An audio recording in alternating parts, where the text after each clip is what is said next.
Matices.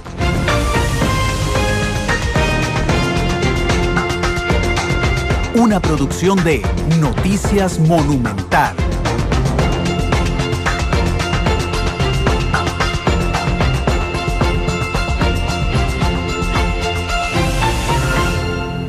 Son las 2 de la tarde con 4 minutos. ¿Qué tal? Muy buenas tardes. Bienvenidos a Matices, en nuestro nuevo programa de análisis aquí en Radio Monumental. Una producción de Noticia Monumental que busca generar un debate y una tertulia, más que un debate, sobre temas importantes para el país, para ver tendencias, para analizar temas actuales, temas muy complejos, en un espacio que le hacía falta a la radio de Costa Rica, que era precisamente en las tardes un espacio donde uno pudiera escuchar y analizar temas políticos y temas duros de la realidad nacional. Hoy tenemos a invitados especiales para analizar lo que fue una primera entrega de una parte del gabinete de don Luis Guillermo Solís anunciado ayer en el Auditorio Nacional. Antes de ir con nuestros analistas y de presentárselos, vamos a ir con el reportaje, un estado de situación que nos hace nuestra productora Isel Martínez, de qué fue lo que pasó ayer en el anuncio del gabinete del presidente electo Luis Guillermo Solís.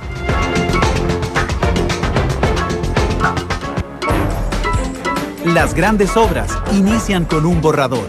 Para elaborar el tema de hoy, este es nuestro boceto.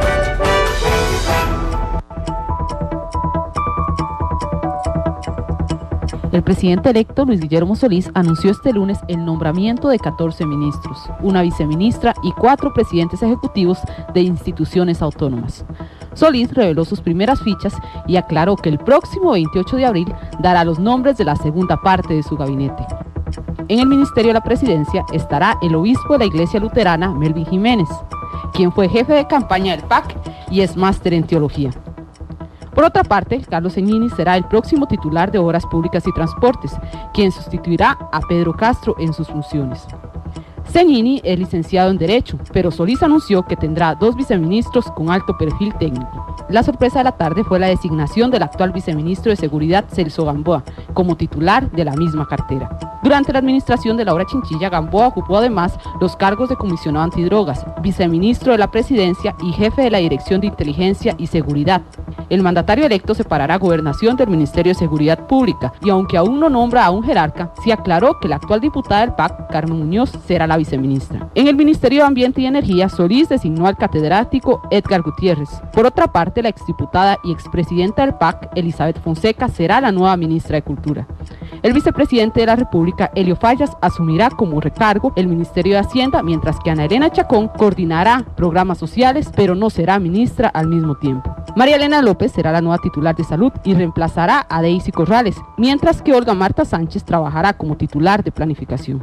Asimismo, como ministra de Educación Pública estará Sonia Marta Mora, ex rectora de la Universidad Nacional y actual presidenta del Sistema Nacional de Acreditación de la Educación Superior. Mientras tanto, el ex jerarca de trabajo durante la administración de Miguel Ángel Rodríguez entre 1998 y 2002, Víctor Morales, volverá al mismo cargo en el gabinete de Solís.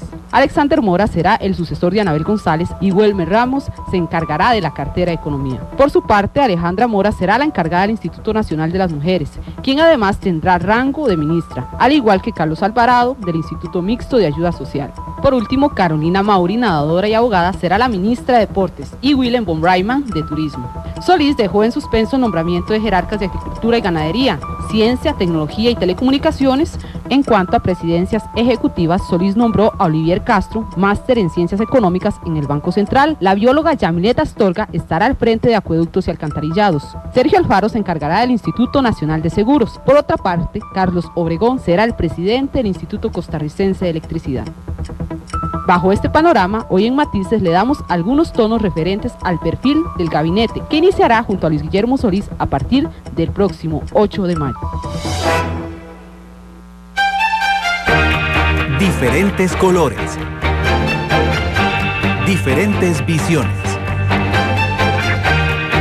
Blancos y negros.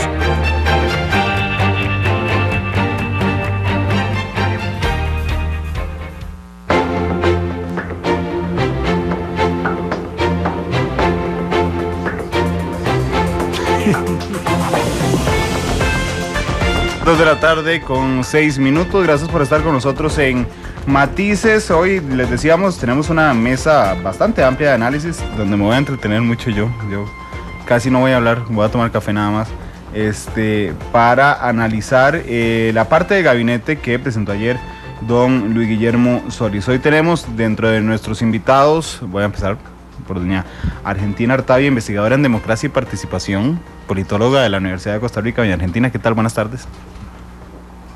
Muy buenas tardes, Randall, Sergio, don Constantino. Buenas tardes a todos los que nos escuchan. Gracias, Argentina, por estar aquí con nosotros. Don Constantino Urcullo, analista político de Noticia Monumental, con una gran trayectoria que no me da chance de señalarla en el programa. Mejor no, qué aburrido. No. Politólogo, analista político de Noticia Monumental. Sí, me gusta a mí. De Central de Radios y Grupo Repretel. Y de Grupo Repretel, ¿verdad? Nada más y nada menos. Mucha honra. Gracias por estar aquí, don Constantino. Y don Sergio Araya, politólogo, analista político de Noticia Monumental de Conrad Adenauer. Don Sergio, ¿qué tal? Buenas tardes. Buenas tardes, Randall, don Constantino, Argentina, amigas y amigos que tienen la gentileza hoy de escucharnos en este martes santo. Yo pensé que en Semana Santa casi nadie iba a escuchar radio. Hoy al mediodía abrimos la línea para preguntarle a la gente qué le parecía el gabinete de Luis Guillermo Solís y colapsó la central telefónica. Hay gente, sí, que está muy pendiente de lo que pasa aunque sea de vacaciones. Hay gente que no está trabajando y que está en la casa, por ejemplo, y que le gusta informarse de temas políticos. En términos generales, ayer le oí un adelanto en la tercera emisión de Noticia Monumental. ¿Qué le parece? En términos generales, después vamos a lo micro, la escogencia de don Luis Guillermo, don Constantino. Me parece que es un buen gabinete, es una mezcla de fieles del PAC, más un componente de buenas trayectorias académicas, y 9 de ellos tienen experiencia en la función pública. Creo que es una buena ensalada. Ya si vamos a lo micro, veo que hay en algunos lugares un cierto desbalance con respecto a estos 3 elementos, pero en general, bueno, uno no puede hacer gobierno si no tiene el apoyo de su partido, no puede hacer gobierno con gente externa a su partido, porque le quita homogeneidad a la acción gubernamental. Se necesita buena fundamentación académica en las personas escogidas, y luego me parece que algún grado de experiencia. Usted no puede poner a hacer neurocirugía a un estudiante recién salido de la escuela de medicina. Argentina. Coincido con don Constantino, me parece que hay una buena mezcla, no solamente de experiencia en las áreas temáticas que cada uno le va a tocar dirigir, sino también de gente que se ha ligado a esa misma temática durante algunos años. Por ejemplo, el ministro de Ambiente me parece que da muchísima tranquilidad a esos sectores, no solamente por el trabajo que ha desarrollado en el área, sino porque además es coordinador del área de armonía con la naturaleza del Programa de Estado de la Nación. Es un académico, creo que hay muchos en el gabinete que son académicos de trayectoria, que tienen mucho conocimiento en las áreas que les va a tocar liderar, y me parece que eso es una buena garantía de no solamente conocimiento, sino que también probablemente tengan muchas cosas nuevas que aportar, que eso de alguna manera es lo que la ciudadanía le otorgó a don Luis Guillermo, ese mandato claro de que quería cambios, y me parece que hay muy buenos integrantes de este gabinete que podrían ir marcando esas líneas de cambio, y supongo que más adelante tendremos tiempo también de retomar los temas de quiénes más tenemos que cambiar en esa ecuación gobierno-ciudadanía, que no son solamente los integrantes del gabinete del próximo gobierno. Don Sergio. Sí, en realidad, bueno, como han señalado los colegas, es un equilibrio interesante el que se observa en este primer gabinete, o en esta primera parte del gabinete que anunció el día de ayer. Estos 21 nombres, 13 hombres y 8 mujeres, mezclan experiencia en algunos campos. Por ejemplo, el que va a representar o el que va a dirigir el ICT ha sido una figura involucrada de lleno en actividad turística, así que creo que el sector turismo va a estar sumamente complacido con su designación. Canatura estaba muy feliz. Efectivamente, el caso de Yamilet Astorga, que inclusive colaboró en la aprobación o en la gestión de esta ley de gestión integrada de los recursos hídricos, recientemente aprobada en la Asamblea Legislativa. Es otra figura que también sectores ligados al tema del agua están muy complacidos con su nombramiento. Se entremezcla, como bien señalaban, con gente involucrada en el ámbito de la academia. Bueno, tenemos a una que fue rectora de la Universidad Nacional, como es la que va a ser ministra de Educación, pero también hay figuras con algún grado de expertise política.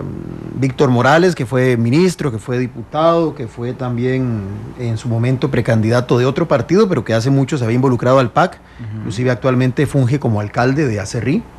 El caso de la misma Olga Marta Sánchez, que aunque ha tenido un paso más reconocido en la academia, de un tiempo para acá ha venido desempeñándose en el ámbito político como secretaria general del partido, o Elizabeth Fonseca, que fue presidenta del partido y fue diputada. Entonces, digamos que en general hay un equilibrio interesante, y como bien señalaba Argentina, pues muchos nombres son nuevos porque efectivamente eso es lo que se estaba buscando, un cambio, un viraje, que no fueran los mismos de siempre, y al menos eso es lo que entiendo yo el presidente interpretó de ese mandato que recibió el presidente electo, y por eso esta primera integración. Vamos a ver después que faltan otras carteras por designar, algunas estratégicas como el caso de Cancillería, pero bueno, eso lo vamos a ver más adelante.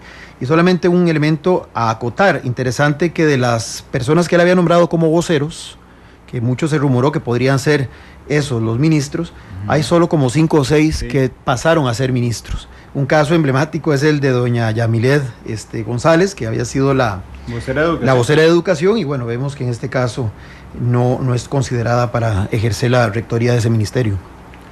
Bueno, empecemos con el no ministerio. El no ministerio, que voy a ser sincero, a mí no me parece tan importante. Ha habido un sector de la prensa que se ha rasgado las vestiduras de que no se nombrara un ministro de comunicación. Yo les voy a decir, yo he pasado por gobiernos cubriéndolos que no tienen jefe de prensa. El primer año, que no tienen ministro de comunicación. El primer año de Oscar Arias no había ministro de comunicación. Abel Pacheco no tuvo ministro de comunicación. El inicio de la presidencia de Laura Chinchilla no tuvo ministro de comunicación. Y también siento que a veces se lee el ministro de comunicación como el ministro de los periodistas, pero en realidad es comunicación y enlace interinstitucional, que creo que va más apegado a lo que hace un ministro de la presidencia.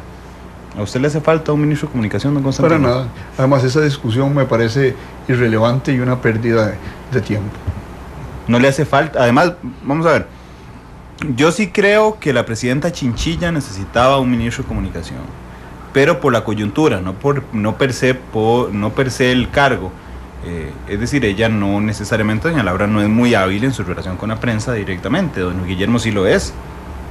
Sí, pero mire, eso es, insisto, es irrelevante, ¿verdad? En el sentido de que me parece que el país tiene, y sé que un sector de la prensa ha levantado eso, y hay una manifestación de Álvaro Murillo en Facebook hoy diciendo que, dice, mis colegas, dice... Yo le di like, por eso me acordé. Sí, dice, mis colegas, dice, haciendo un tema de un no tema, ¿verdad? Yo sinceramente creo que, bueno, la comunicación es un tema que hay que organizarlo institucionalmente, que no es solo una cuestión del arte del gobernante para comunicarse, pero que perfectamente un jefe de prensa en casa presidencial organiza eso sin necesidad de un ministro de comunicación. A veces hará falta un ministro de comunicación, pero yo no creo que don Luis Guillermo se pueda dedicar a organizar la comunicación. Él es un buen vocero general, pero a mí me parece que es realmente hacer una discusión de ese tema, me parece realmente una pérdida de tiempo. Y además de eso, el tema de la comunicación política no necesariamente pasa por tener un ministro de comunicación. Me parece aquí que si hay buenos canales de información, no solamente a través de don Luis Guillermo, que ya demostró que él no necesita intermediarios para acercarse a la prensa, si además el ministro de la presidencia logra transmitir adecuadamente lo que el gobierno está haciendo o lo que piensa hacer, no hay necesidad de tener un ministro dedicado exclusivamente al contacto con la prensa o a transmitir esa información. Me parece que un buen jefe de prensa que esté ahí donde se está produciendo la información que los costarricenses y la ciudadanía en general necesitan conocer, me parece que es lo necesario. Que si va a hacer falta o no, yo creo que la coyuntura podrá determinarlo, pero creo que más que un ministro designado de comunicación, lo que tienen que mejorarse en esa eventualidad de una coyuntura son esos canales para que no quede duda de lo que se está haciendo y que no quede nada como a la sombra. Pero hemos visto que ha habido a veces encargados de la comunicación que no han sido lo suficientemente hábiles para transmitir el mensaje que la gente necesita oír. Sí, bueno, Obama no tiene secretario de comunicación, sí, tiene un vocero de la Casa Blanca. Yo pienso que lo más importante es que haya una articulación de todo el gabinete y que tengan una identidad, de lo que llamarían en otros campos una comunicación corporativa, una marca, que es la que realmente tienen que proyectar y que todos hablen el mismo idioma, independientemente de que haya un ministro o no. Bien lo señalaban, con un buen jefe de prensa la parte de comunicación con los medios es suficiente, y el tema de la comunicación institucional interna pasa porque exista esa articulación de esfuerzos, que pasa por un liderazgo sólido del presidente, que creo en este caso es altamente probable que lo va a tener, y por supuesto de una mano derecha, que es el ministro de la presidencia, que tiene que ser una especie de jefe de gabinete que pueda estar justamente poniendo orden y definiendo claramente cuál es la pauta del gobierno y qué es lo que se quiere transmitir hacia afuera para que todos hablen el mismo idioma. Existiendo eso, verdaderamente se haya un ministro de comunicación, yo coincido, es intrascendente. Vamos con otro en particular, don Melvin Jiménez, ministro de la Presidencia. Ayer escuchaban a Constantino aquí decir que tenía dos de las tres patas que necesita el banco. ¿Le falta la experiencia legislativa, don Constantino? Sí, bueno, mire, un ministro de la Presidencia tiene que tener una delegación de autoridad clara del señor presidente de la República para poder negociar con la gente fuera del gobierno y también para inspirar obediencia en los ministros. Si no tiene esa autoridad, los ministros se van a disparar. Y si no tiene la autoridad negociadora, la gente no se va a comprometer y va a tratar de brincárselo para ir directamente a negociar con el presidente. Y eso no es lo que quiere un presidente. La segunda pata del banco que yo mencionaba aquí ayer, Randall, es que tiene que tener una experiencia de relación, que usualmente no la tienen, pero que en los últimos años han tenido que desarrollarla, una experiencia de negociación con los sectores sociales. Aquí las acciones colectivas van creciendo de manera significativa, está el tema del agua, de las asadas, y el ministro de la Presidencia tiene que ser el dialogante del gobierno con los sectores que formulan demandas y protestas. ¿Por qué? Porque el presidente no se puede involucrar en primera instancia en eso, sino que tiene que ser el árbitro final. Ahora, el otro elemento y la otra pata del banco que tiene que tener un ministro de la Presidencia, me parece que es conocer la selva legislativa. Y conocer la selva legislativa no es solo leerse el reglamento de la Asamblea, sino que los que hemos pasado por ahí sabemos que hay una cultura legislativa organizacional con un montón de reglas no escritas, y esas hay que conocerlas al dedillo para poder relacionarse con la Asamblea. A mí me parece que a don Melvin le hace falta eso. Eso se puede subsanar, diría yo, medianamente, nombrándole un viceministro que sea un asesor legislativo avesado, o que haya sido diputado con alguna experiencia y que entonces lo asesore en ese campo de la relación con el Parlamento, particularmente importante hoy día con 9 grupos parlamentarios en el terreno. Entonces, negociar con la Asamblea, y en eso yo difiero de una apreciación que hizo el presidente ayer o hoy en la mañana, que como don Melvin había negociado con sectores sociales, podía negociar con los políticos. Eso es otro terreno radicalmente diferente y tendrá que reforzarse para poder hacer bien su gestión. Decía un día de estos, don Orlando Laclea, aquí en Matices, decía: yo cuando fui ministro de la Presidencia, lo que le pedía al presidente es que cuando yo hablara él, es decir, que se entendiera al gabinete que cuando yo estaba hablando esto, lo decía el presidente. Eso lo satisface 100% don Melvin, ¿verdad? Sí, porque además es un hombre de la enterísima confianza de don Luis Guillermo, argentino. Yo creo que esa característica la cumple efectivamente en todo este proceso previo, ¿verdad?, a su elección.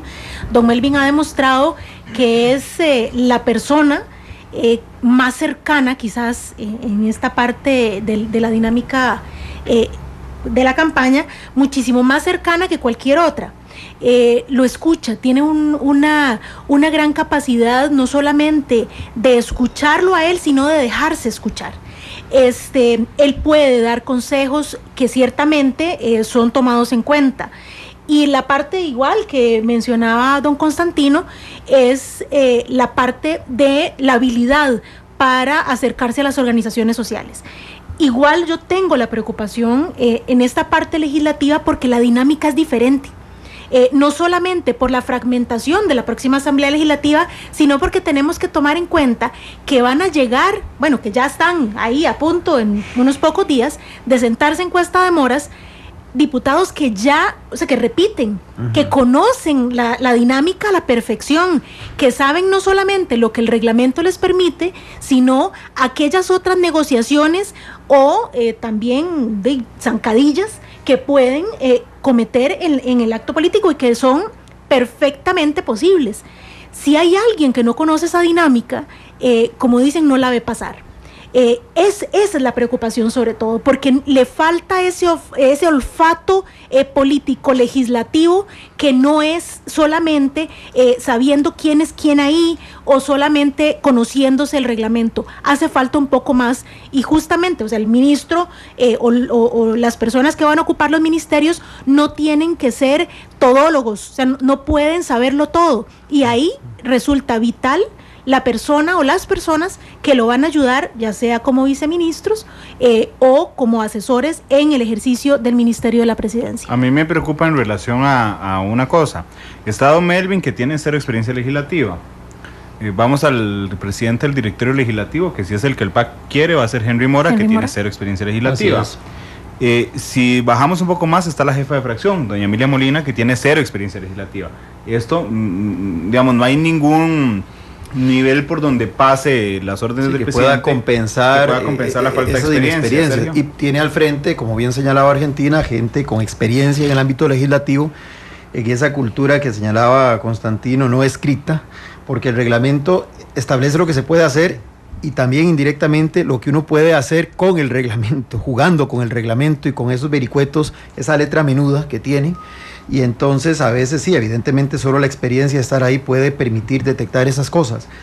Va a tener ahí a Rolando González, a Antonio Álvarez. Tal vez ahí el elemento que podría contribuir un poquito es que la experiencia de ellos también es de una época en la que el reglamento era un poco distinto y la correlación de fuerzas era un poco distinta. Ellos todavía son parte de aquel viejo bipartidismo, entonces tienen que también aprender a acoplarse a que esta es una nueva realidad. Pero no voy a negar que obviamente ellos tienen una experiencia que no la compraron en una farmacia. Pero está Otto Guevara, por ejemplo. Y está Otto Guevara, que tiene experiencia, está Óscar López inclusive, que ya fue diputado en este periodo, está un Mario Redondo, el mismo Otón Solís. Y Mario Redondo, que viene de la época del multipartidismo. Exactamente, Epsi Campbell, por supuesto. Sí, a mí particularmente, bueno, esas son decisiones internas del Partido Acción Ciudadana. Me parece que tal vez en este primer año lo más saludable hubiera sido que se buscara como candidato o candidata al directorio legislativo a una de las figuras más fuertes en términos de experiencia política, pero bueno, eso ya es una decisión de ellos interna. Yo creo adicionalmente, con respecto a lo que se señalaba del ministro de la Presidencia, que también, bueno, él es el que tiene que ser ese nudo gordiano, ese que se encargue de traducir las decisiones del presidente al interior del gabinete y hacia afuera, pero tiene que tener la fortaleza para que no le vayan a eclipsar otros ministros que podrían comenzar con luz propia a brillar, y eso no estaría mal si todo está articulado. El problema es si los otros comienzan a generar sus propias agendas, y pienso en este caso en el poder específico que yo personalmente le voy a atribuir por los nombramientos en que lo colocó el presidente electo. Va a estar el vicepresidente Fallas, porque él va a ser prácticamente lo que yo llamaría una especie del zar de la economía, sí, porque es el coordinador del área económica, es el vicepresidente, que esa no es una función tan destacable, pero va a ser el ministro de Hacienda, entonces va a tener el control, digamos, de toda la hacienda pública, y va a ser seguramente uno de los actores más importantes y otro de los hombres de mucha confianza del presidente, y que probablemente va a ser una muy buena mancuerna, cosa que es importante, con la ministra de Planificación, con la señora Sánchez, porque de hecho ya ellos al interior del partido habían estado trabajando muy de la mano en todo lo que era la elaboración del programa de gobierno. Entonces sí es importante que este ministro de la Presidencia tenga su ámbito bien definido para que justamente no se opaque y no pierda esa credibilidad que necesita, sobre todo frente al gabinete mismo, pero también frente a la Asamblea Legislativa y los actores sociales. A mí a veces me parece increíble la ligereza del análisis que hacen de algunos. Yo he oído de don Melvin, desde ayer, por ejemplo, a gente descalificándolo porque es obispo luterano, o supercalificándolo porque es obispo luterano. Sí, bueno. Y bueno, por ahí no pasa el tema al político. César lo que es del César y a Dios lo que es de Dios. Y además, si a don Melvin se le juzga por resultados, bueno, era jefe de campaña, claro, de un candidato que estaba a margen de error en las internas, que estaba abajo de quinto en las elecciones nacionales y hoy es presidente. Ahí están los resultados de su campaña. Claro, lo que pasa es que son dos tareas diferentes. Una cosa es hacer campaña y otra cosa es gobernar. Y a mí me parece que fue altamente exitoso en dirigir una campaña. Ahora, la cuestión del gobierno no son 6 meses de campaña, sino son 4 años duros, ¿verdad? Muy duros, sobre todo, Randall, cuando se tiene una asamblea legislativa enfrente con las características que tiene esta asamblea. Yo concuerdo también con usted en el tema de que la cuestión de su condición de religioso no debe ser un tema, es un no tema, es inclusive no he visto desde que el señor ingresó a la vida pública una sola manifestación. Tal vez la única fue el oficio ecuménico que ocurrió en los días posteriores a la elección, pero él no ha hecho ostentación de su condición de religioso en ningún momento. Y nosotros sabemos que en escena política nacional hay mucha gente que hace ostentación de eso, y hasta un ex candidato presidencial hizo amplia ostentación de ese asunto. Yo no creo que eso vaya a ser un problema con don Melvin. Siento que no le debe gustar mucho a los más conservadores de la Iglesia Católica, ¿verdad? A todos los pre-Francisco, pre-Papa Francisco, ¿verdad? Ajá. Porque yo creo que ahí hay un nuevo aire en la Iglesia. Pero yo diría que a don Melvin va a haber que juzgarlo por resultados, ¿verdad? Y me parece que tiene... Si lo vamos a juzgar de acuerdo a las 3 patas del banco, tiene 2/3 del asunto. Y si le pasamos a todo el gabinete eso, yo no me voy a encontrar una persona que tenga el 100% de los requisitos necesarios para desempeñar un ministerio. Don Constantino, para pasar a la siguiente cartera, don Carlos Seignini, en el MOP. Mire, a mí me llamó la atención. Sí. Pero, y me quedé pensando, digo yo, pero ¿por qué este señor acá? Y en el MOP, brevemente, va a haber que tomar determinaciones con respecto a CONAVI. Algunos hemos ido de que hay que cerrarlo. Ahora, ¿cómo se cierra CONAVI? Eso no es una labor de ingeniero, sino, como lo dijo don Carlos Seignini, de reingeniería jurídica, ¿verdad? Así es. Y después, yo creo que ahí ha habido el tema de licitaciones que no han estado claras y donde se han generado dudas sobre eso, y particularmente el tema de la trocha. ¿Quién resuelve eso? ¿Un ingeniero o un abogado? Claro. Creo que un abogado. Y entonces la fórmula del presidente me parece correcta. Un abogado con 2 viceministros ingenieros. Me parece que eso es una buena decisión. Que además de eso, el ministro designado es especialista en derecho administrativo y en temas de contratación administrativa. Eso de alguna manera debería también hacernos entender cuál es la visión que el presidente electo tiene de ese ministerio. Efectivamente, aquí hay algo que resolver que no pasa necesariamente por la parte más técnica de ese ministerio, sino por la parte de lo legal, ¿verdad? De ese marco legal que muchas veces no le ha permitido al ministerio avanzar con la rapidez con la que algunos quisiéramos verlo actuar. Entonces, si pone un abogado al frente de ese ministerio, pero además insiste, don Luis Guillermo, de que los viceministros van a ser técnicos, o sea, van a ser ingenieros, van a ser especialistas en el tema de infraestructura. Yo insisto nuevamente, los ministros, los que están a cargo de las carteras, no tienen que ser todólogos, tienen que tener una experiencia reconocida en la temática que les va a tocar liderar, pero además tienen que hacerse acompañar de personas que les ayuden a sacar adelante la tarea, y ese es el trabajo de los viceministros también, ese acompañamiento adecuado. O sea, el ministro o la ministra no pueden estar solos en la cartera, tienen que tener un acompañamiento, y esos viceministros tienen de alguna manera también que lograr solventar aquellos vacíos más técnicos, más de conocimiento específico en algunas áreas, porque el ministro o la ministra no lo pueden resolver todo, así como tampoco lo puede hacer el presidente. No, y efectivamente el presidente con este nombramiento fue particularmente enfático en señalar que tiene un mandato muy claro, que es devolverle, dice, la capacidad de rectoría al ministerio. Creo que va a pasar por lo que decía Constantino, de hacer todo un replanteamiento de cómo está actualmente el diseño institucional de ese ministerio, con estos consejos desconcentrados y demás. Y evidentemente ahí lo que se requiere es una persona que le haga reingeniería al ministerio, y para eso se necesita un abogado o un experto en administración. Lo otro es adicionalmente que, otro tema que ha causado gran polémica ha sido la forma en que se ha manipulado, o se ha utilizado, la ley de concesión de obra pública. También se requiere un buen abogado experto en derechos administrativos, en derecho económico, que pueda,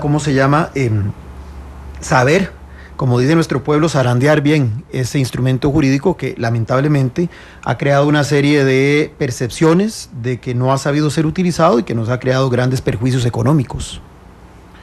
Don Celso Gamboa, ministro de Seguridad Pública, ¿qué le parece? Bueno, me parece que es una persona con experiencia, ha sido fiscal, adjunto, inclusive fue fiscal en una zona conflictiva como es Limón, y ejerció en una época difícil, luego pasó a la dirección de la DIS. Yo no lo podría juzgar porque ahí hay todo eso es materia de secreto de Estado. Dice don Luis Guillermo que él estaba deseando quedar presidente para entrar a la DIS a ver qué tenían de él. Pero aquí en estos micrófonos son de broma, por supuesto. Sí. Probablemente tengan file. Claro, por supuesto, si no tienen file no sirve. Sí, exactamente. No traen nada, ¿verdad? Sí. Pero yo diría que él se ha desempeñado bien en los puestos que se ha desempeñado, como fiscal, como jefe de la DIS en el terreno de la seguridad, y yo creo que es una escogencia correcta la que ha hecho el señor presidente de la República.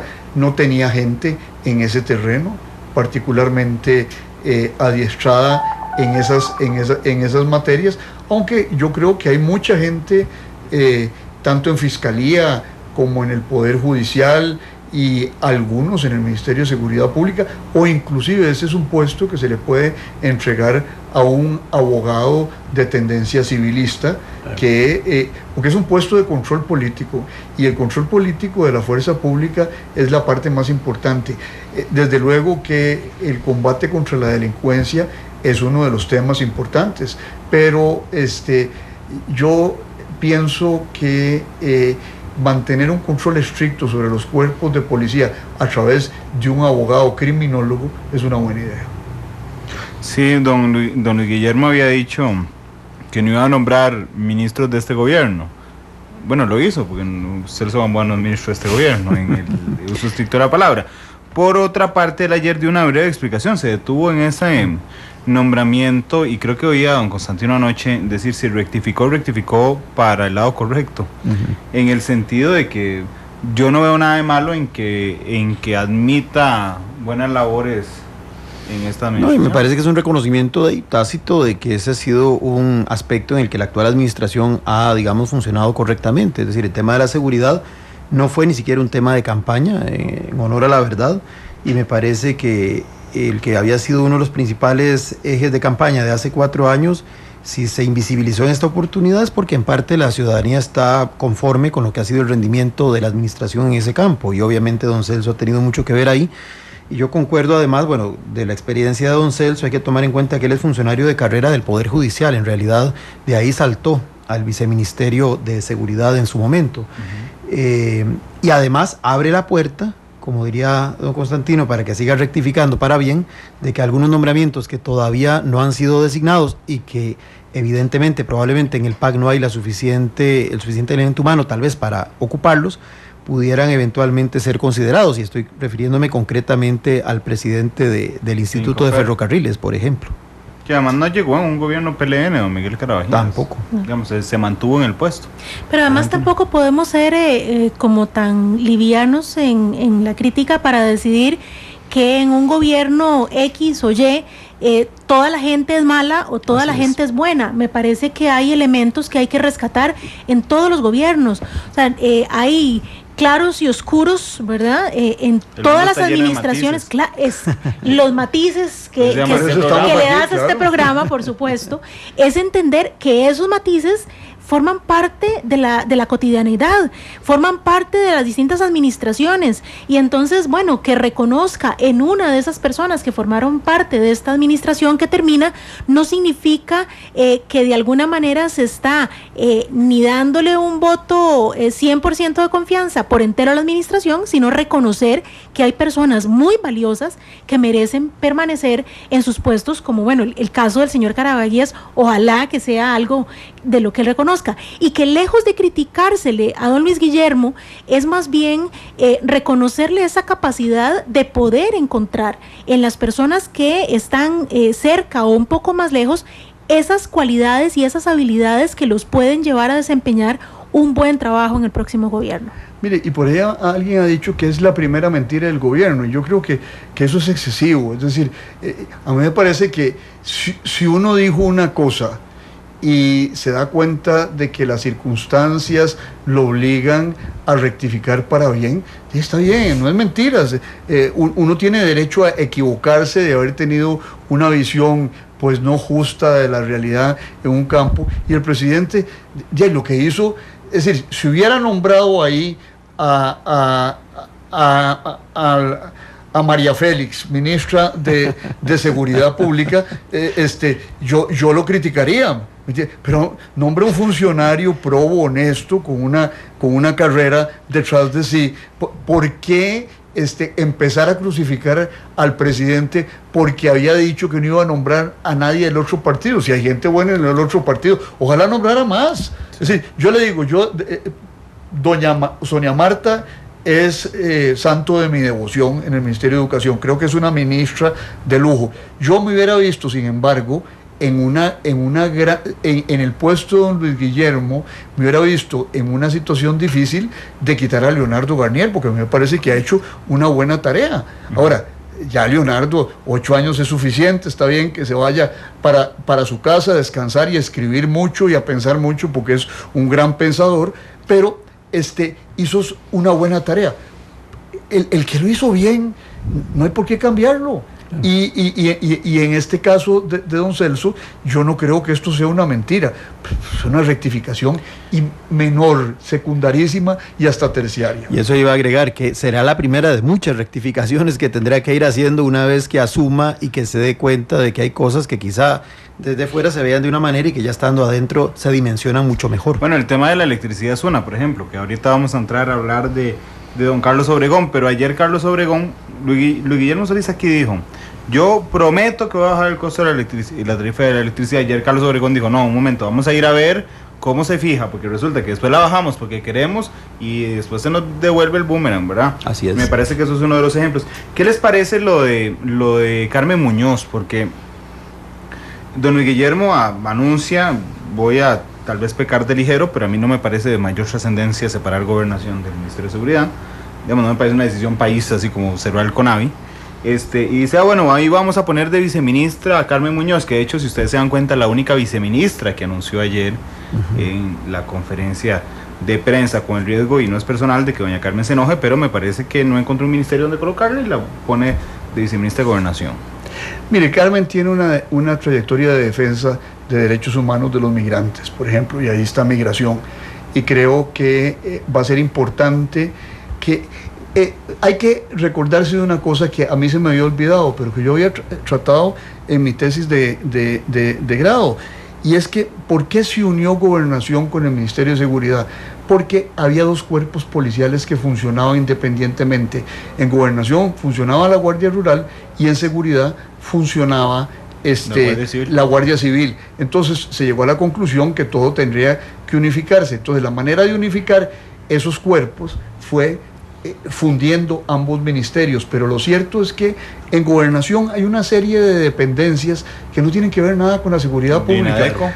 Dinadeco, por ejemplo. Dinadeco, la imprenta nacional, creo que todavía depende del Ministerio de Gobernación, migración, es decir, donde son digamos, esto es lo que usualmente en otros países se conoce como el Ministerio del Interior, y lo que es seguridad pública sería los ministerios de defensa en otros países. Bueno, nosotros no tenemos ejército, es seguridad pública. Entonces, yo veo que la idea de separar estas dos funciones es una idea inteligente, y creo que el presidente está trabajando en esa dirección y ha pensado en que probablemente en el momento en que eso se termine, doña Carmen será la ministra de Gobernación. Esa me parece la jugada. A ver, no sé si estoy imaginando mucho, me dirán ustedes. Porque además eso fue lo que don Luis Guillermo dijo ayer, ¿verdad? Que iban a empezar a ver esa reestructuración, ese ir separando, que de todas maneras no iba a haber un aumento del presupuesto, sino que iban a deslindarlo del presupuesto que ya estaba ahí, que le correspondía a Gobernación, y que doña Carmen se iba a ir haciendo cargo de eso, o sea, como en ese proceso de transición, ¿verdad? De un ministerio a otro. Entonces podríamos asumir que efectivamente doña Carmen en algún momento va a asumir el liderazgo. Inclusive presupuestariamente están separados. Así es. Lo que se han hecho es fundirlos en una dirección única, pero no hay mucho camino que recorrer, tal vez salvo alquiler de oficinas, traslados de personal, ese tipo de cosas. No, y en la práctica el viceministro de Gobernación generalmente es el que termina siendo un ministro ad hoc, porque el ministro de Seguridad está más ocupado en el tema de atender justamente la delincuencia, la criminalidad organizada y esos otros aspectos. Y no tenemos que dejar de recordar que en esta administración el tema de migración ha estado bastante en el ojo del huracán, como se dice. Han habido desencuentros entre la directora actual de migración y el que es el actual viceministro. Entonces me parece que eso demuestra que además era el subdirector de ella antes.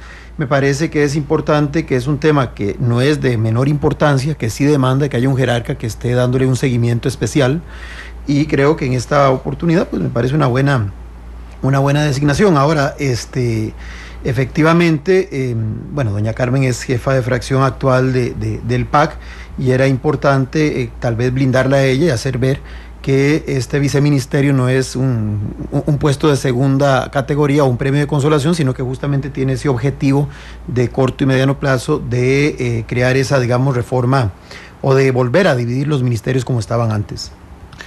Voy a robarnos unos minutos, vamos a la pausa comercial aquí en Matices, regresamos para conversar sobre el gabinete, la parte del gabinete que ayer anunció don Luis Guillermo Solís.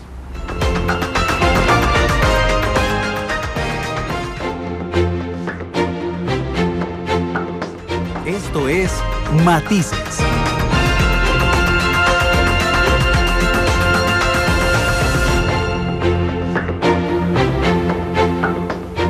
Son las 2 de la tarde con 50 minutos. Gracias por estar con nosotros aquí en Matices, nuestro programa de análisis en Radio Monumental. Hoy conversando sobre el gabinete, la parte del gabinete que anunció don Luis Guillermo Solís. Don Edgar Gutiérrez es el nuevo ministro de Ambiente y Energía. ¿Qué le parece, don Constantino?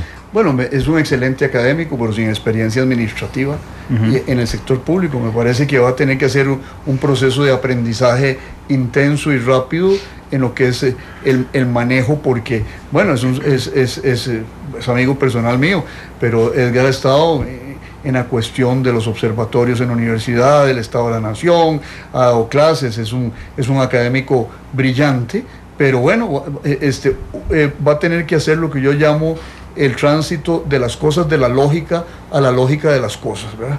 Porque la política no se aprende solo en los libros, sino que cuando ya uno hace política, es como el fútbol, ¿verdad? A usted le puede dar 7 conferencias Pinto, ¿verdad?, sobre estrategia futbolística, pero si usted no patea la bola, no hizo nada. Sí. Y yo creo que don Edgar está enfrentado a ese reto, que es de transformarse de académico en administrador de una institución pública importante. Irónicamente, siempre los ecologistas están enfrentados con el ministro de Ambiente, históricamente. Logró, de alguna forma... Yo he leído algunos que son amigos míos en Facebook, he leído algunas reacciones de algunos ecologistas que están contentos con el nombramiento. Sí, es que de alguna manera también su trabajo desde la academia le ha permitido no solamente tener un buen diagnóstico de la situación, sino también participar junto con algunos de estos sectores en la definición de estos estudios. Entonces me parece que hasta ahora, que va a tener una posición de rectoría en el tema, ha sido visto como alguien que ha permitido un mayor conocimiento sobre la temática en el país. El Estado de la Nación es un documento de referencia para todo el que quiera, claro, referencia obligada para todo el que quiera referirse a algunos temas, incluyendo el tema de ambiente. Y si él es el coordinador era el coordinador de esa temática en el informe, pues entonces podemos asumir que hay una buena relación hasta ahora con esos sectores. Obviamente el ejercicio del poder siempre conlleva resistencias. Entonces, en la medida en el que haya desacuerdos en algunos temas, porque obviamente los habrá, ahí van a empezar también a surgir esas discrepancias con esos sectores que hoy parecen aplaudir su nombramiento, pero es algo lógico, ¿verdad? En este momento, a pesar de que haya algunos sectores que puedan reclamar que algunos son más o menos conocidos, yo no dudo que la experiencia de don Edgar en ese tema y en el gobierno vaya a enriquecer mucho el trabajo del futuro gobierno. Hay dos temas. Uno es, la problemática ambiental es una problemática que trasciende fronteras, y estamos aquí hablando también, por ejemplo, del cambio climático, que es un tema que tiene que ser transversal. Él tiene esa experiencia, ha dirigido para el Programa de Naciones Unidas proyectos de informes del estado del ambiente de América Latina y el Caribe, así que tiene una visión integral y tiene una vocación pro-integracionista en estos temas. En ese sentido también con una visión, digamos, alternativa a lo que es el modelo de desarrollo tradicional que ha seguido el país. Por ahí es por donde probablemente los ambientalistas aplauden su nombramiento, porque esperan un ministro muy progresista en ese sentido. Pero también hay que tomar en cuenta que el ministerio es Ambiente y Energía, y tendrá que ver algunos aspectos que van a ser sumamente polémicos sobre, por ejemplo, fuentes energéticas que se puedan utilizar. La refinadora va a ser un primer punto, pero también la geotermia. Exactamente, ese es el punto principal. Del gas natural. Entonces eran temas que ahí tendrá, como bien dice Constantino, que ponerse el sombrero de político, de conductor de política pública, y tratar de equilibrar su enfoque más ambientalista con una visión que no afecte tampoco la estructura económica del país y la productividad, que finalmente también el gobierno no quiere comprarse un pleito en ese campo. Entonces, por ahí vamos a ver cuán equilibrado es, pero sí me parece interesante esa visión integracionista, esa visión latinoamericanista que tiene, y sobre todo en temas como el cambio climático, que evidentemente es un tema importante y que tiene que, de alguna manera, pesar en la lógica del funcionamiento de la administración como un todo. En este caso, como en muchos otros de los que vienen del mundo académico, hay un problema. Bueno, el mundo académico lo enseña a uno a ser analítico, a diseccionar, a investigar. No necesariamente enseña el mundo académico a diseñar políticas públicas. Puede enseñar métodos, pero no da recetas. Entonces, muchos de los académicos, ante esa ausencia, se transforman en profetas, y se crea un bache entre lo que es el análisis y el deber ser de la política pública.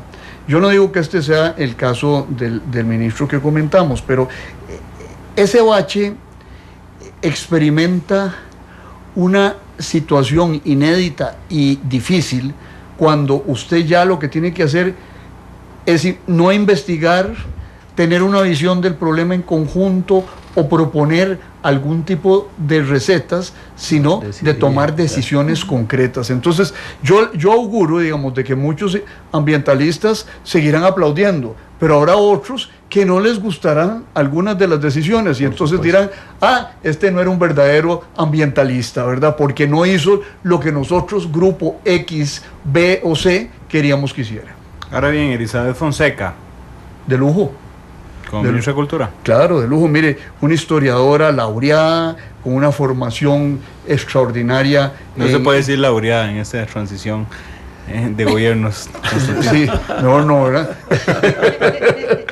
Es decir, de grandes honores, premiada con premios nacionales, reconocida, premiada con una formación académica de primera y además una persona con grandes cualidades personales. A mí me parece, sí. Tal vez ahí hay una no deficiencia, pero limitación, digamos, en cuanto al...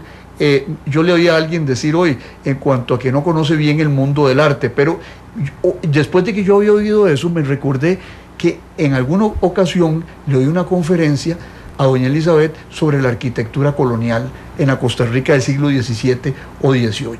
O sea, que es una persona muy bien formada y yo creo que el ministerio va a caminar bien bajo su mando. Además tiene experiencia política, echó colmillo en Cuestemoras y lo que tiene que hacer es caminar como 50 pasos entre Cuestemoras y la fábrica de licores. Y además aquí creo que tenemos que empezar como a cambiar un poco esa concepción de que el que llega a determinado ministerio tiene que ser, qué sé yo, un ingeniero en el caso del MOB, un artista en el Ministerio de Cultura. Me parece que la cultura merece un mayor espacio, un posicionamiento diferente en la realidad nacional y sin detrimento de lo que los artistas nacionales han logrado hacer y han podido escalar, no solamente nacional, sino también internacionalmente. Me parece que doña Elizabeth, con ese conocimiento que tiene, con ese don de gentes, porque además doña Elizabeth es un ser humano maravilloso, tiene una cultura además muy sólida, un conocimiento amplio de lo que es la historia nacional. Creo que le va a dar un impulso muy grande a la cultura nacional y creo que la cultura lo merece. Y hay otro tema, es que no tenemos que encasillar cultura únicamente con varias de sus dimensiones específicas, como el arte, por ejemplo. O sea, cultura es transversal también, porque tiene que ver con identidad nacional, con valores, tiene que ver con cosmovisión de la sociedad, cómo nos vemos como país, cuál es nuestra identidad. Y como bien señalan Argentina y Constantino, doña Elizabeth tiene suficientes atributos para darle al concepto cultura el posicionamiento que merece. Evidentemente tendrá que pelear con que es uno de los ministerios con menos presupuesto, pero bueno, ahí veremos si su colmillo político ayuda para que pueda granjearse algunos apoyos o hacer algunas alianzas estratégicas para que ese ministerio pase de ser solamente el que está patrocinando el Festival de las Artes, que es muy importante, y se convierta en un ministerio que tenga mayor incidencia en lo cotidiano de la sociedad. La campaña del PAC enseñó que no todo era plata. Así es. Y que la creatividad puede jugar un rol muy importante. Por ejemplo, yo le hago una petición desde aquí a doña Elizabeth, que reactive el Colegio de Costa Rica. Y eso es fácil de reactivar en el sentido que se trata de organizar, poner al mando del Colegio de Costa Rica una persona que organice discusiones de fondo, filosóficas, históricas, sobre la trayectoria del país, los valores nacionales, y eso no requiere gran cantidad mayores de costos, claro, sino imaginación. Sí, además tiene razón Sergio. Ahora que Sergio habló, recordé mi primer año en generales de la U. Cuando uno lo primero que le enseñaban en generales y en comunicación es que cultura no es arte. Siempre decían, cultura no es arte. Y busqué la definición de Taylor, de hecho, en internet, que es el conjunto de saberes, creencias y pautas de un grupo social. Independientemente. Imagínese, el fútbol es cultura. También. Sí, claro. Sí, ¿verdad? Y yo siento que a veces la cultura se ve simplemente como las bellas artes. Como las exposiciones. A veces la devalora la ultra o la garra, ¿verdad? Pero la cultura del fútbol, pero es una parte del quehacer humano. Así es. Bueno, vamos al que sigue. El zar, le dijo don Sergio Araya, don Helio Fallas, ministro de Hacienda, que ayer nos dio una declaración en Monumental que a mí me llamó mucho la atención. Dijo, lo importante es que no es una reforma fiscal, lo importante es saber cobrar los impuestos. Me llamó la atención mucho esa declaración de don Helio. Pues mire, es lo que ha venido diciendo don Luis Guillermo, lo que ha venido diciendo él. Lo que sí yo veo es que eso no les va a dar. Inclusive creo que ayer yo le di unas declaraciones que le tomaron creo que en Repretel, donde él habló de que una de las soluciones en el corto plazo podría ser transformar el impuesto de ventas en impuesto al valor agregado. Eso significa que no se modifica la tasa del impuesto, sino se aumenta la base imponible. Toda una serie de actividades que no están afectadas al impuesto de ventas, los servicios profesionales, por ejemplo, caerían dentro de eso. Y sin embargo, él dijo eso, y creo que hoy mismo ya Albino estaba tronando al cielo, ¿verdad?, de que jamás impuesto de ventas, sino que nada más recaudación, combate a la evasión, a la ilusión y al contrabando. Y yo creo que eso son cosas que hay que hacer, pero mi impresión del ego en esta materia, aunque en algún momento me ocupé de la misma, es que la crisis fiscal no se sale solo por el lado de reducción del gasto y de recolección de mejor de los impuestos actuales, sino que en algún momento tiene que haber un aumento de los impuestos. Ahora, los sindicatos dicen que los impuestos tienen que ser a las transacciones financieras y aumentar algunos, no todos, la tasa del impuesto de la renta del 30 al 40. Pero otros insisten en otras soluciones de nuevos ingresos. Pero lo que sí es cierto es que en el fondo hay concordancia en que sin ingresos frescos no se sale de la crisis fiscal. Bueno, el Estado de la Nación lo dijo. El Estado de la Nación dijo, si cobráramos todo lo que no cobramos, no salimos de la crisis. Es que podríamos entender que lo políticamente correcto durante la campaña haya sido hacer una declaración formal diciendo que no vamos a cobrar más impuestos, porque lo que hay en el imaginario es que efectivamente hay una mala recaudación, que lo que se recauda no se destina ni eficiente ni directamente a los temas que son necesarios. Pero creo que ese es otro tema, además de esos nombramientos o de reconocer ojos bonitos en cara ajena, como decía mi abuela, ¿verdad?, de que hay figuras que son importantes y que hay que repensar que lo que se dijo puede ser que en este momento no sea así. Quizás el tema de los impuestos sea otro motivo también para repensar lo que en algún momento se dijo y que ahora, sobre todo vista ya la situación en las propias manos, haya necesidad de volver sobre el tema de la recaudación, sí, para mejorar, para hacer más eficiente la recaudación, pero que necesariamente va a tener que pasar por nuevos impuestos. O sea, se necesitan ingresos frescos, como bien lo decía don Constantino, y si no, veamos también, a veces la gente le gusta compararse con los peores, digamos, en términos de situación, pero bueno, tratemos de compararnos siempre con países que han demostrado avances importantes en su desarrollo y que tienen una carga impositiva alta. Cuando yo hablaba al principio aquí de que tenemos que pensar en cambios, no solamente en el gabinete, en un futuro gobierno, en las acciones que va a tomar, decía que íbamos a volver en algún momento, y creo yo que este es un buen momento para hacerlo, en el tema del cambio personal, del cambio individual. O sea, aquí no podemos estarle exigiendo que solo el presidente y sus ministros cambien y que traten de modificar la realidad social, la realidad nacional, sin pasar por un cambio que nosotros mismos tenemos que hacer.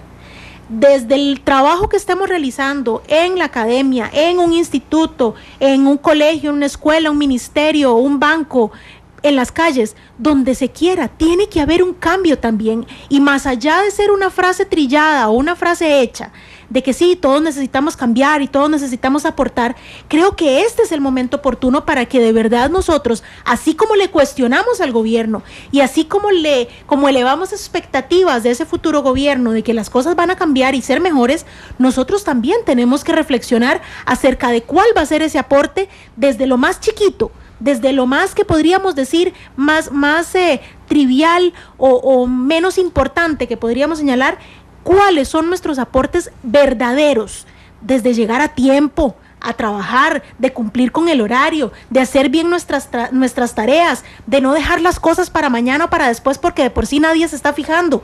Esas son las cosas en las que también tenemos que volver los ojos, más allá de estar diciendo de si un ministro sabe o no sabe, o si va a hacer bien su trabajo o no. ¿Qué cosas estamos haciendo nosotros o qué estamos en capacidad y disposición de aportarle a este país? Porque es muy fácil señalar a los que son cabezas visibles o caras visibles del nuevo gobierno, pero ¿qué pasa con nosotros y nuestra realidad? Entonces, creo que también pasa muchísimo por entender que, bueno, va a haber algunas cosas que probablemente el nuevo gobierno haga en las que no estemos de acuerdo. Probablemente la carga impositiva, el aumento de la carga impositiva va a ser una realidad en algún momento u otro. Van a darse cuenta que no solamente resolviendo el tema de la recaudación, si es que ojalá lo puedan lograr, pero necesitan recursos frescos y ahí la ciudadanía, nos guste o no, vamos a tener que aceptar también, claro, en la medida de lo razonable, esas condiciones que probablemente a las que nos hemos acomodado durante demasiado tiempo y que por eso las cosas no caminan.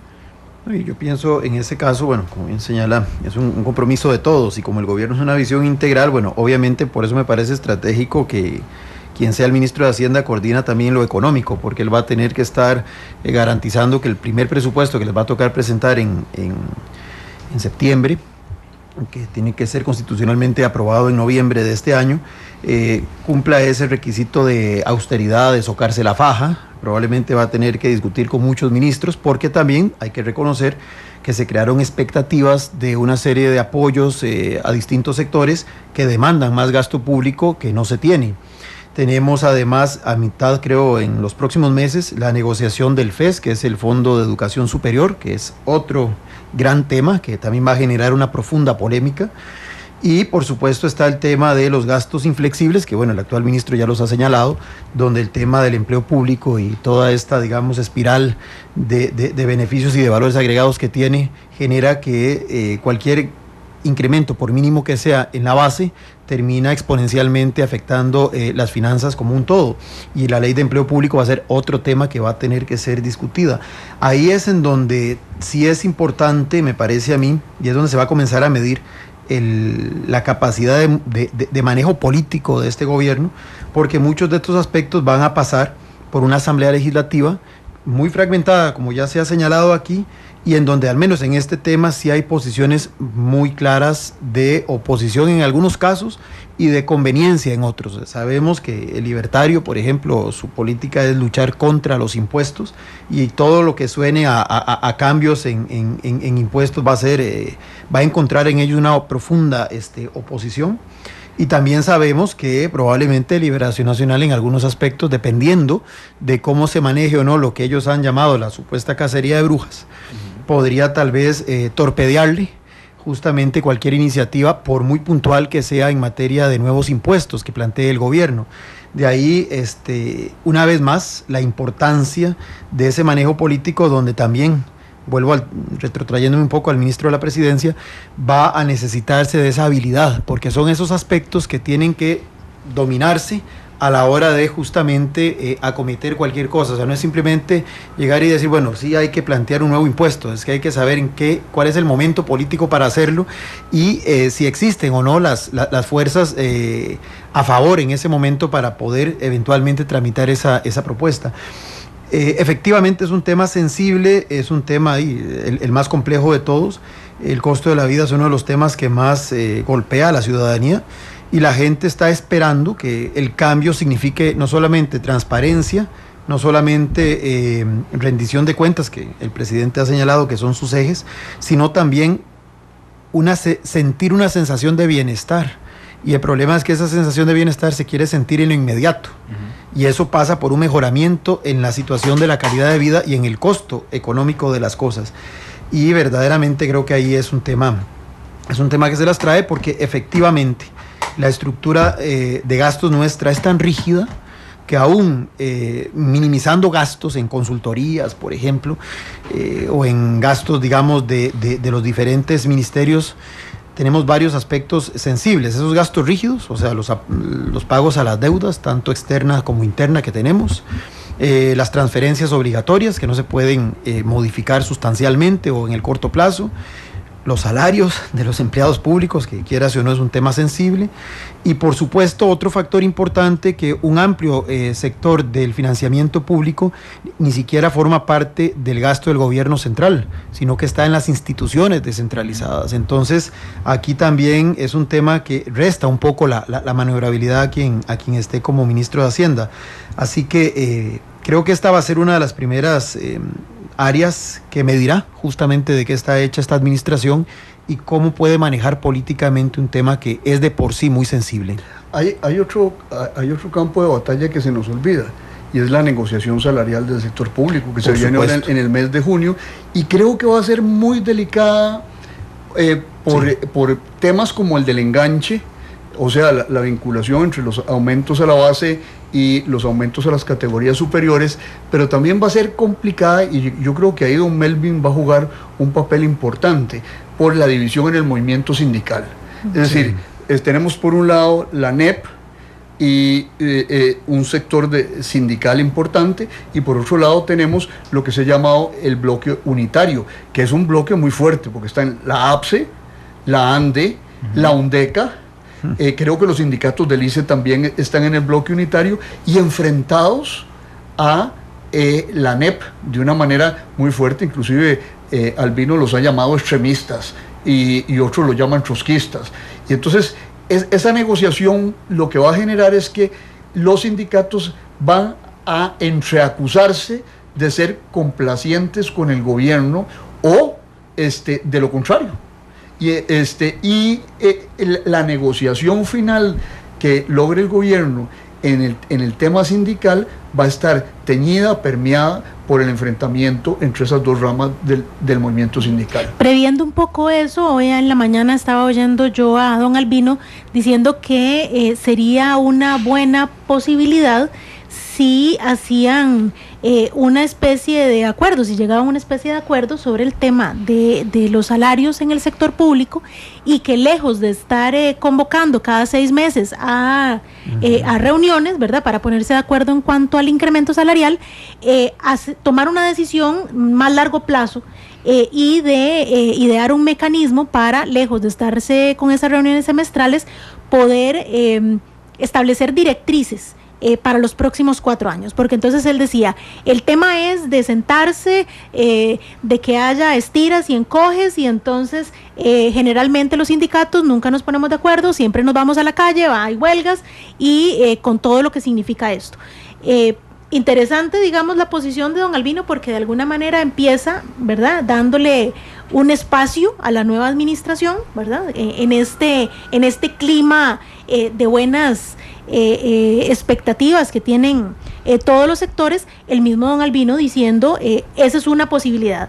¿Se pueda o no se puede hacer? Ya eso está en veremos, ya ¿verdad? Yo me imagino cuál es la reacción del otro bloque. Claro, porque ellos, sí. Usted está siendo complaciente con el gobierno y va a generar una discusión importante entre los dos bloques. Claro, porque además, adicional a eso, ya de una vez también él se posiciona como el que está dándole una salida al gobierno, pero además advirtiéndole, ¿verdad?, a la nueva administración que va a haber un sector de resistencia que es quien puede perjudicar cualquier proceso en ese sentido, ¿verdad? Entonces también está marcando la cancha para saber, bueno, como que nosotros somos de los buenos y aquellos otros con los que usted se va a enfrentar probablemente le atraviesen. Esos son los troscos y los extremistas. Y un tema adicional que no podemos obviar. Exacto, claro. Exacto. Esos son... Y un factor extra que no podemos obviar, y es que habrá al interior de la propia bancada parlamentaria del PAC en estos temas confrontaciones. O sea, sabemos que Otón Solís, por ejemplo, ha sido más bien defensor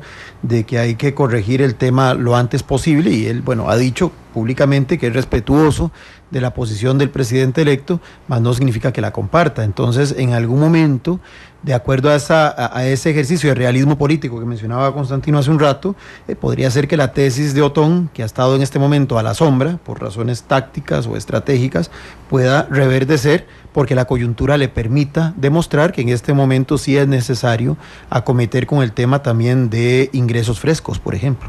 Voy a robarles otros minutos para ir a la última pausa comercial. Volvemos con el cierre del programa. No nos dio tiempo de analizar todo el anuncio del gabinete, pero sí quería analizar brevemente en los últimos minutos a los que no nombró, a Relaciones Exteriores, que me parece a mí fundamental. Pero bueno, y al presidente ejecutivo de la Caja, lo veremos. No nos dio tiempo, ni a algunos ministros ni los presidentes ejecutivos. Bueno, no el 29. No, eso lo tenía preparado para el cierre, porque sí, no, si vos atacás por la espalda. Sí. 3:16, vamos a la pausa, regresamos. 3 de la tarde con 20 minutos. Les recordamos que pueden observar este programa en diferido esta noche en Canal 2, la imagen de la radio, a las 8:30, sino que Len me corrija, pero que yo sepa, hoy no juega. Hoy juega la Liga. A las 10 de la noche, Matices. Hoy juega la Liga contra Carmelita. El mejor equipo de Alajuela. Ahí sí Que ahora sí se puso incendiario esto. O sea, sí. Ahí vamos a discrepar un poco, pero bueno. Tenemos 4 minutos para las que quedaron pendientes. A mí me parecen las más importantes que quedaron pendientes: la Cancillería, evidentemente, y la Presidencia de la Caja. Creo que, Sergio, el papel de las vocerías. Sí. El vocero en Relaciones Internacionales de la campaña de Luis Guillermo Solís era Luis Guillermo Solís. Por eso a mí no me preocupa. A mí no me preocupa, me llama la atención, pero quisiera saber quién va a ser el ejecutor. Bueno, si hay algo en un tema que a mí no me preocupa, es el tema del Ministerio de Relaciones Exteriores, porque Luis Guillermo es experto en relaciones internacionales.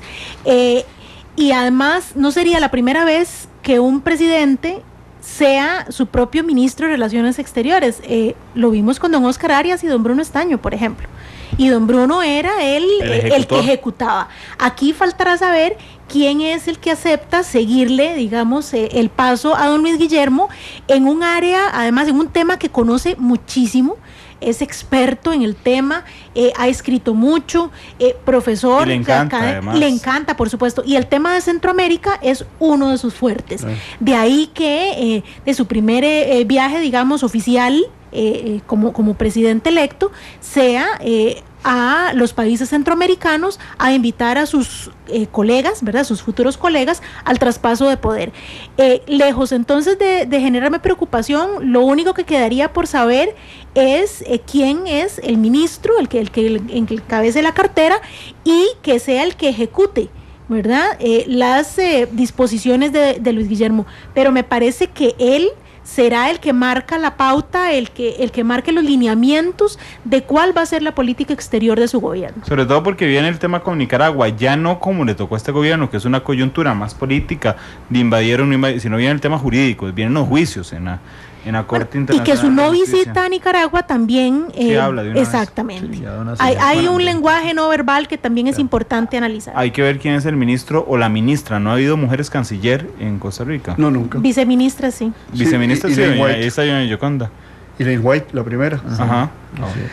Ahí hay yo concuerdo enteramente con ese análisis. Ahí yo creo que el tema que le ha imposibilitado hasta ahora nombrar al ministro, creo que es ese, alguien que acepte el rol de ejecutor y no un rol de ministro de primera línea, a sabiendas de que va a ser una especie de secretario del presidente en esa tarea. Yo creo que eso es lo que le ha dificultado el tema, pero yo creo que él tiene claras las relaciones internacionales de Costa Rica. Yo le leí una entrevista interesante que le hizo la televisión rusa a Luis Guillermo, y me parece que tocan todos los temas en los cuales nos podemos ver nosotros implicados, los toca con gran prudencia, con conocimiento. Yo creo que ahí no habrá indefiniciones, pero sí a veces el diablo está en los detalles, ¿verdad? Y el problema puede estar en la ejecución, porque el presidente no se puede transformar en el ejecutor de la política exterior, y si escoge un mal ejecutor con el cual no tenga sintonía el presidente y su ejecutor, ahí las cosas no pueden caminar muy bien. Con Estaño tenía sintonía Óscar Arias, sí, porque era un total ejecutor, pero además tiene una presencia canciller increíble. Claro. Pero, por ejemplo, con don Rodrigo Madrigal Nieto, en algún momento hubo disonancias entre don Óscar y don Rodrigo en torno al plan de paz, ¿verdad? Que terminaron peleados los dos. En el momento en que don Rodrigo murió, estaban distanciados.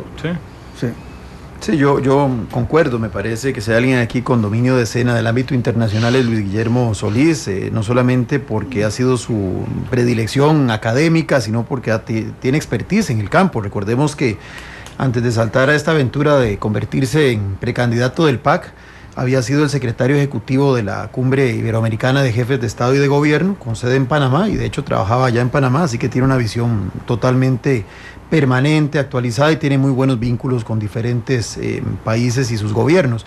Y una cosa que me parece interesante es que va a incorporar o le va a dar a la política internacional, independientemente de quién sea el ministro o ministra, un posicionamiento que en los últimos tiempos de alguna manera había quedado a la saga, porque había sido comercio exterior el que se había, digamos, llevado como el protagonismo en el ámbito de las relaciones internacionales, y me parece que inclusive ayer el ministro de Comercio Exterior decía que algunos aspectos que aparentemente son más de esa cartera no se iban a terminar de dilucidar hasta que no estuviera nombrada la persona que va a hacerse cargo de la política exterior desde la Cancillería. Entonces eso demuestra que él en esa visión va a integrar ambas dimensiones, así que por ahí creo que bien señala, es únicamente que quien asuma esté claro de cuál es su rol y acepte asumirlo con toda tranquilidad y en perfecta sintonía con el presidente. Bueno, les agradezco mucho haber estado aquí, se nos acabó ya el tiempo, nos vemos el 29 de abril. Muy bien. Con don Constantino no, estará en Madrid a esa hora, escuchando jazz. Hoy el reprise de Matices a las 10:30 de la noche, 10:30 de la noche, luego del partido entre la Liga y Carmelita, que ganará la Liga. Así es que a las 10:30 vendremos con el reprise. Mañana... Buenos deseos. Nada más. Mañana hay gente que nos ha pedido que repitamos algunos programas de Matices. Hoy es el programa número 26. Mañana, que tiene horario matutino de 9 a 11, porque mañana es la final de la Copa del Rey en España, entre el Barcelona y el Real Madrid. Mañana vamos a reprisar un programa de la semana pasada, donde hablamos sobre los retos en seguridad.